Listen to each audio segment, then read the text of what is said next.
একজন নারীর প্রতি এটা যে কতটা নারী বিদ্বেষী সেটা প্রমাণ হয়। উনি চেনেন না বলেছেন, তাই আমি মনে করিয়ে দিই যে আজ থেকে কয়েকটা 21শে জুলাই আগে উনি যখন বলার স্কোপ পাননি, ওনার যখন বলার জায়গা ছিল না, তখন রাজন্যা সামনে দাঁড়িয়ে বলছিল যে বাচ্চা মেয়েটা, আর পেছন থেকে যিনি শুনছিলেন তিনি ফিরহাদ হাকিম, মনে করিয়ে দিলাম। এক আর দুই হচ্ছে, রাজন্যা একজন প্রেসিডেন্সি স্কলার। রাজন্যা যে কোনো রাজনৈতিক দলের বা আজকের রাজনীতির একটা সম্পদ হতে পারত, মতন অনেক আছে নয়। এই দলে আত্মবিশ্লেষণ, সমীক্ষা, যার আত্মা আছে সে না আত্মসমীক্ষা করবে। প্রেতাত্মা আবার আত্মবিশ্লেষণ কি করে করবে, আত্মসমীক্ষা কি করে করবে? হ্যাঁ, এই তো সোনার পাথর বাটি।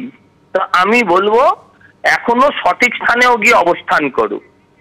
ওদের মতন ভালো, ভদ্র, শিক্ষিত, মার্জিত ছেলে মেয়েদের আগামী রাজনীতিতে, আগামী প্রজন্মের পশ্চিমবঙ্গের জন্য দরকার আছে। সেটা আবার কে রে?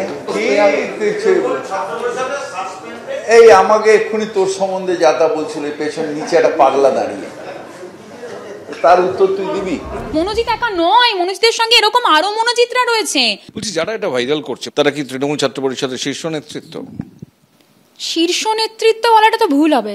তারা তৃণমূল ছাত্র পরিষদের কোনো না কোনো জায়গার দায়িত্বের নেতৃত্ব, কলেজের নেতা, এলাকা নয় কলেজের নেতা। রাজন্যা হালদারের ক্ষেত্রেও যে কথাগুলো উনি কদিন ধরে বলেছেন বা আমরা শুনেছি, সত্যি এগুলো আমরা শিউরে উঠেছি। আমরা যখন ভাবি যে তৃণমূল বোধহয় এর থেকে নোংরা আর হতে পারবে না, তখনই তৃণমূল কংগ্রেসের আরো বড় নোংরামি, আরো বড় নিচতার কোনো না কোনো তথ্য আমাদের সামনে চলে আসে, যেমন এক্ষেত্রে এলো কিনা। হয়তো আরো এরকম ঘটনা জানেন, তাদেরকে অনুরোধ করবো যে এগুলোকে আপনারা সঠিক সময় সামনে আনুন, যাতে একটা সামাজিক চাপ তৈরি হয়।